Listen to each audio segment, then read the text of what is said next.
Ülkemiz de bu dönemde hakikaten çok kritik bir süreçten geçiyor. Özellikle demokratik açılım süreciyle birlikte barış ve kardeşliğe susamış halkların bu barış ve kardeşlik duyguları içerisinde bir arada daha huzurlu, daha müreffeh yaşayabilmesi, hem annelerin artık ağlamaması, hem şehit haberlerinin artık bizleri üzmemesi, hem de ekonomik açıdan ülkemizin daha iyi günlere kavuşabilmesi için demokratik açılım sürecini Memur Sen başından beri destekliyor. Bu meyanda Memur Sen Genel Başkanımız Sayın Ahmet Gündoğdu da Sayın Başbakanımız tarafından akil insanlar heyetine dahil edilmiştir. Yeni anayasa Türkiye için çok önemli. Olmazsa olmazlarımızdan birisi. Memur Sen'imizin yıllardan beri 82 model darbe anayasasıyla artık bugünkü Türkiye'nin yönetilmeyeceği, sivil demokratik bir anayasa yapılmasının gerekliliği konusunda eylemleri ve söylemleri ona geldi.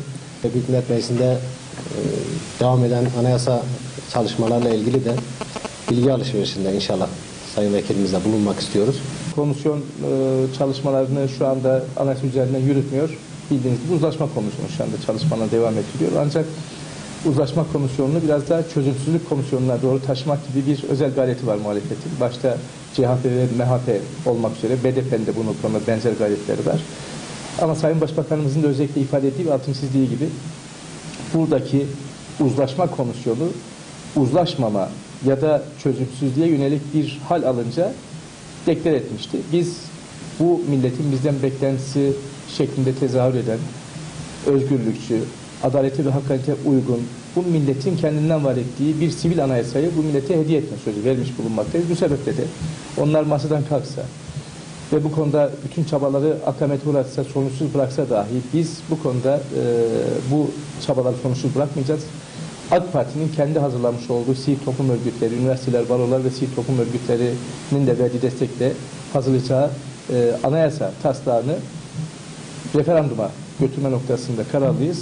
Şu anda Türkiye'nin 35 yıllık sürecine maddi ve manevi zarar veren bir terör ve şiddet sarmalı var. Terör ve şiddet sarmalının sona erdirilmesi için başlatılan Milli Birlik Kardeşlik Projesi'nin hayata geçirilmesi noktasındaki çözüm sürecinin hayata geçirilmesi için yapılan gayret ve katkılar var. Allah'a hamdolsun bu çaba olumlu bir noktaya gelmiş durumda. Mutlu sona bu anlamda çok yakın olduğumuz inancındayız. Milletin neredeyse tamamının büyük desteği var. Yapılan siyasi araştırmalar ve ortaya konulan raporlamalardan da çıkan sonuç %70'ler oranında bu işe milletin destek verdiğini ortaya koymaktadır. Bunu da çok kıymetli buluyoruz biz.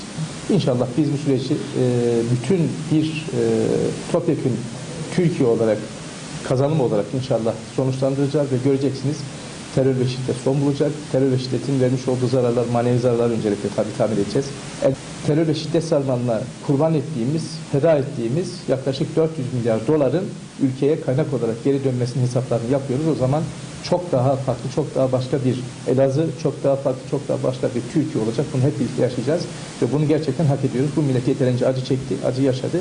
Artık yeni acılar yaşansın istemiyoruz.